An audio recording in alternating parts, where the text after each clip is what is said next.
আসসালামু আলাইকুম, আমার নাম সোনিয়া আক্তার। শুরু করতে যাচ্ছে একটি নতুন ব্লগ ভিডিও।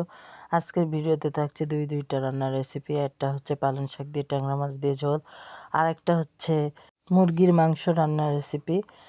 ভিডিওটা না টেনে আমাদের সাথেই থাকুন এবং সম্পূর্ণ রেসিপিটা দেখতে পুরোটা সময় জন্য আমাদের সাথে থাকুন।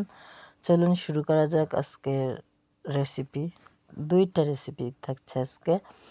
আর এই যে দেখুন, প্রথমেই দেখাচ্ছে যে সকাল সকাল আমাদের বাসায় বাজার চলে আসলো। এখানে ছিল 2টি পালং শাক, একটা সাদা ফুলকপি, একটা পাতাকপি, একটা সবুজ ফুলকপি, টমেটো, কাঁচা কলা, মানে পাকায়ে খাওয়া হবে এটা আর কি। আর থাকছিল একটা মুরগি। চলে আসলাম আমরা এবার মুরগিটা কাটাকাটি করতে। এই যে দেখুন, মুরগিটা কাটা হচ্ছে। আসলে আপনাদের ভালোবাসা পেলে একটা মানুষের জীবন অনেকটাই বদলে যেতে পারে। আশা করি ভালোবাসার সাপোর্ট দিয়ে আমাদের পাশেই থাকবে। এখানে আমি চেষ্টা করি আপনাদের যতটা সম্ভব দেখানোর জন্য, তার কারণ আপনাদের জানি সবটাই বুঝতে সুবিধা হয়। যদি কোথাও কোনো ভুল হয় কমেন্টের মাধ্যমে আমাদের অবশ্যই জানাবেন, তার কারণ মানুষ মাত্রই তো ভুল হয়, শয়তানের তো আর ভুল নাই। যাতে পরবর্তীতে আমরা ভুলগুলো শুধরে নিতে পারি। এই যে পালং শাক কেটে রাখা হয়েছে, ওই যে ঝাল পেঁয়াজ কুচি, আর এখানে মুরগিটা কেটে নেওয়া হচ্ছে।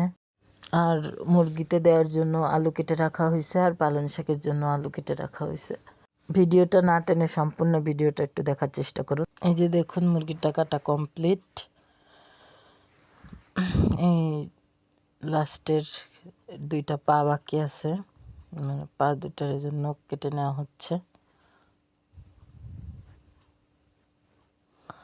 যেহেতু আমাদের বাসায় পা দুটাই বেশি চলে, মানে সবার পছন্দ। প্রথমেই বলেছিলাম আজকে 2 ভাগে রান্না করব। প্রথমে ট্যাংরা মাছ দিয়ে পালং শাকের ঝোল। সেক্ষেত্রে যে ট্যাংরা মাছটা পরিষ্কার করে ধুয়ে নেওয়া হয়েছে, এখন আমি লবণ আর হলুদ মাখিয়ে ট্যাংরা মাছটাকে আগে ভালো মতো ভেজে নেব। এই যে লবণ আর হলুদ দিয়ে দিচ্ছি। এবারে এটাকে ঝাঁকিয়ে মাখিয়ে নিচ্ছি। এই যে হাতের স্পর্শ ছাড়াই আমি এইভাবেই বেশি মাখাই, যেহেতু হাত লাগাতে ইচ্ছা করে না। তারপরে এই যে আমি ওইদিকে কিন্তু কড়াইটা বসিয়ে দিচ্ছি গরম হওয়ার জন্য। যে তেলটা যখন ভালো মতো গরম হয়ে গেছে, আমি সেক্ষেত্রে ট্যাংরা মাছগুলো দিয়ে দিলাম। খুন্তি দিয়ে ভালো মতো নেড়ে দিচ্ছি। এতগুলো দূরে সরে আসলাম, তারপরও শেষ রক্ষা হলো না। আমার হাতের পরে এসে তেলের ছিটা লাগলো এবং আমার হাতটা পুড়ে গেল।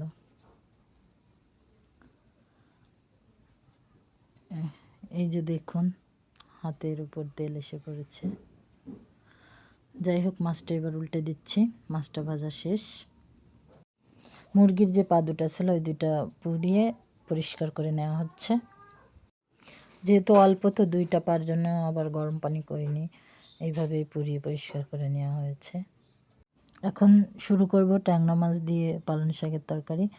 কড়াইটা গরম হয়ে গেছে, এবার দিয়ে দিচ্ছি সরিষার তেল। আজকে রান্নাটা সরিষার তেল দিয়েই করব। তেলটা গরম হয়ে গেছে, দিয়ে দিচ্ছি পেঁয়াজ কুচি, 1/2 কাপ পরিমাণ পেঁয়াজ কুচি। দিয়ে দিচ্ছি 6-7টা কাঁচামরিচ কুচি, দিয়ে এবার নেড়ে নিচ্ছি। ঝাল পেঁয়াজটা বাদামি কালার করে ভেজে নিয়েছি। এই পর্যায়ে দিয়ে দেবো রসুন বাটা 1.5 চা চামচের মতো, দিয়ে এবার নেড়ে দেব। যে ভালো মতো মিশিয়ে একটু ভেজে নিতে হবে যাতে কাঁচা গন্ধটা চলে যায়। তারপর দিয়ে দিচ্ছি লবণ 1 চা চামচ, হলুদ গুঁড়া 1/2 চা চামচের একটু বেশি, দিয়ে দিলাম কেটে ধুয়ে রাখা আলুগুলো। তারপরে দিয়ে দিচ্ছি জিরার গুঁড়া 1 চা চামচের একটু কম, অল্প একটু পানি দিয়ে মশলার সাথে আলুগুলোকে ভালো মতো কষিয়ে নিতে হবে। দেখুন, আমার প্রায় কষানো শেষ। এবার দিয়ে দেব ঝোলের পানি। যে যতটুকু ঝোল রাখতে চান পরিমাপটা বুঝে দিয়ে দেবেন। তারপরে ঢাকনা দিয়ে ঢেকে দিলাম। পাশের চুলে আমি মুরগির মাংসটা চড়িয়ে দেবো। কড়াই গরম হয়েছে, তেল দিয়ে দিলাম। সয়াবিন তেল দিয়ে দিচ্ছি। দিয়ে দিচ্ছি পেঁয়াজ কুচি, 1 কাপের মতো পেঁয়াজ কুচি দিয়ে ভালো মতো ভেজে নেব। এদিকে আমার পানিটা উতলাই গেছে, আমি এখন শাকটা দিয়ে দেবো। এই যে কেটে ধুয়ে রাখা শাকটা দিয়ে দিচ্ছি। পুরো শাকটা দিয়ে আমি ঢাকনা দিয়ে আবার ঢেকে দেব। ওইদিকে আমার পেঁয়াজটা বাদামি কালার হয়ে গেছে। আমি 4-5টা এলাচ, 2 টুকরো দারচিনি, 2টা তেজপাতা, 4-5টা লবঙ্গ পেঁয়াজ ভাজার ভিতরে দিয়ে দিলাম। আমি চুলার জালটা একটু কম রেখেছি যাতে পুড়ে না যায়। দিয়ে দিচ্ছি আদা বাটা 1 চা চামচ, দিয়ে দিচ্ছি রসুন বাটা 2 চা চামচ, দিয়ে এগুলোকে একটু ভেজে নেব যাতে কাঁচা গন্ধটা চলে যায়।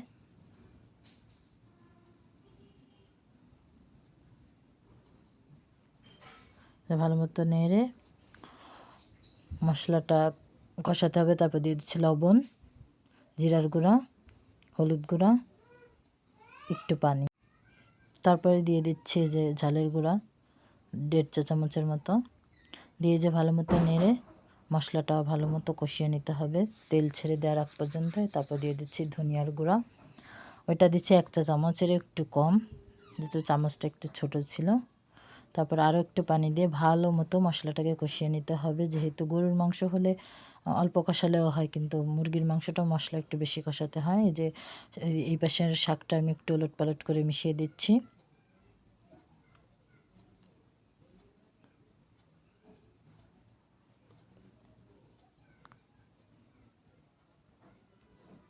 তারপরে দিয়ে দিচ্ছি ভেজে রাখা ট্যাংরা মাছগুলো, দিয়ে খুন্তি দিয়ে ভালো মতো সমান করে নেড়ে এই যে আবার ঢাকনা দিয়ে বসিয়ে দিলাম। এই পাশে আমার মশলাটাও প্রায় কষানো শেষ।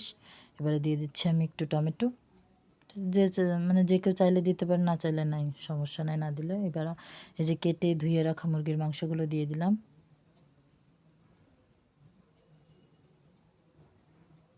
এই যে কলিজাটা আমি উঠিয়ে রাখবো, তার কারণ কলিজাটা গলে তরকারিটাই নষ্ট হয়ে যাবে, পরে দিয়ে দেবো। এবার ভালো মতো আমি মাংসটাকে এবার কষিয়ে নেব। যে ঢাকনা দিয়ে ঢেকে ঢেকে বারবার এই যে কষিয়ে নিচ্ছি। গরুর মাংসটা শক্ত থাকে, যে কারণে মশলা অল্প কষানোর আগেই যাতে হাতে মাখিয়েও গরুর মাংস রান্না করা যায়। কিন্তু মুরগির মাংস, বিশেষ করে পোলট্রি মুরগি, গলে যায়, রান্নার জাল পড়ার আগে মাংসটা গলে যায়। এই কারণে আপনার আগে থেকেই মশলাটা ভালো মতো কষিয়ে নিলে তাহলে মাংসটা গলে না।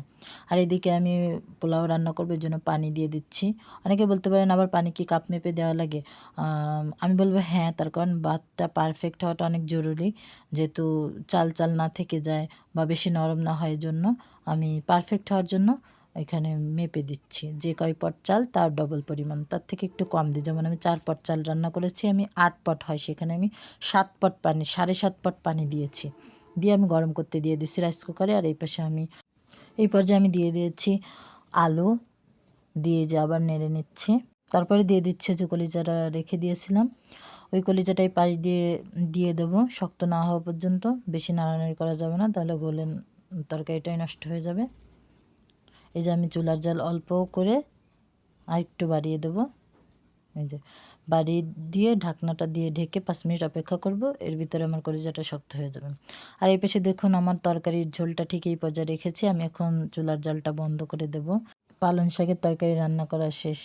এই যে ঠিক এইভাবে রেখেছি। তারপরে চলে আসলাম, এই যে ঢাকনাটা তুলে দেখলাম এই যে অল্প পানি আছে, সেক্ষেত্রে আমি আলুগুলো দিয়ে দিলাম, দিয়ে যে নেড়ে নিচ্ছি। কষানো ওই যে কলিজাটা দেখুন শক্ত হয়ে গেছে, এটা এখন আর ভাঙবে না। আর কষানো প্রায় শেষ পর্যায়ে, ঠিক এইভাবে কষাতে হবে। আলুটা দিয়েও কিছুক্ষণ কষাতে হবে যাতে আলুর কাঁচা গন্ধটা না থাকে। দিয়ে দেবো ঝোলের পানি পরিমাণ মতো, দিয়ে ভালো মতো নেড়ে চেড়ে খুন্তি দিয়ে আশপাশটা পরিষ্কার করে তারপরে ঢাকনা দিয়ে ঢেকে দেবো।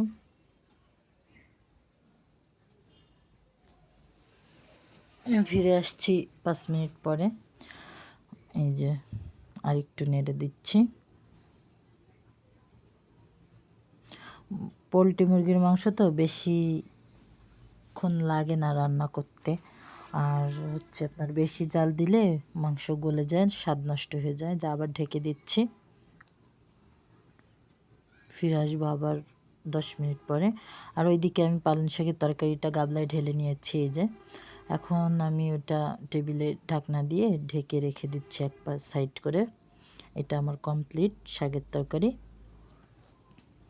ফিরে আসলাম 10 মিনিট পরে। এই যে ঠিক এই পর্যায়ে আসছে, আরও একটু ঝোল টানবে, এতটা ঝোলও রাখবো না আমি। এবার ঢাকনা দিয়ে ঢেকে রেখে দেবো। দিয়ে ওই পাশে চলে যাব আমি একটু জিরা ভাজতে, যে জিরার গুঁড়ি দিতে হবে উপর দিয়ে, যে জিরাটা দিয়ে দিলাম কড়াইতে। এবার জিরাটা ভেজে নিতে হবে। আর ওইদিকে আমি একটু দেখি তরকারির কী অবস্থায়, যে দেখুন তরকারিটা প্রায় কমপ্লিট। এখন একটু জিরার গুঁড়ি দিলেই তরকারিটা নামিয়ে নিতে পারবো। যাই হোক, আমি চলে আসলাম আবার জিরাটা ভেজে নিতে। যে জিরাটা ভাজা হয়ে গেছে, এখন আমি যে হামানে ঢেলে তারপরে ওইটা গুঁড়ি করে নিচ্ছি। যে এইভাবে আমার জিরাটা করা কমপ্লিট। আমি যে তরকারির উপরে দিয়ে এটা দিয়ে দিচ্ছি, পরিমাণ মতো দিতে হবে।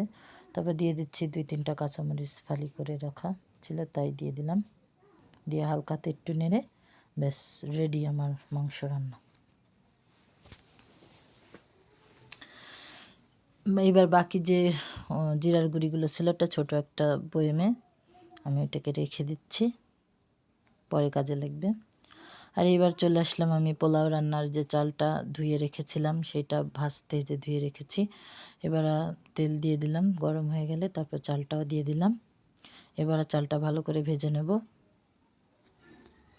দিয়ে দেবো আদা আর রসুন বাটা। আদা বাটা 1 চা চামচ, রসুন বাটা 2 চা চামচ দিয়ে দিয়েছি। এবার ভালো মতো নেড়ে নিচ্ছি যাতে দলা পাকিয়ে না যায়। তারপরে দিয়ে দিচ্ছি 2টা তেজপাতা, 2টা এলাচ দিয়ে ভালো মতো নেড়ে ভেজে নিতে হবে। চালটা আপনি যত ভালো করে ভাজবেন ভাতটা আপনার ততটাই সুন্দর হবে, ঝরঝরা হবে। এবার আমি যে গরম পানি করতে দিয়েছিলাম, পানিটাও ফুটে গেছে, আমি চালটা দিয়ে দিচ্ছি। এবার খুন্তি দিয়ে নাড়িয়ে দিচ্ছি। ঠিক এই পর্যায়ে আমি দিয়ে দেবো লবণ পরিমাণ মতো আর একটু চিনি। আপনার কাছে গুঁড়া দুধ থাকলে গুঁড়া দুধ বা একটু লিকুইড দুধও দিতে পারেন, আমার কাছে ছিল না এজন্য আমি দেইনি, দিলে ভালো হতো। আমি ঘি ছিল, ঘি দেবো, কিন্তু দুধটা দেবো না আজকে। যাই হোক, এই যে আমার ভাতটা রান্না করা কমপ্লিট। এই পর্যায়ে আমি ঘি দিয়ে দিয়েছিলাম।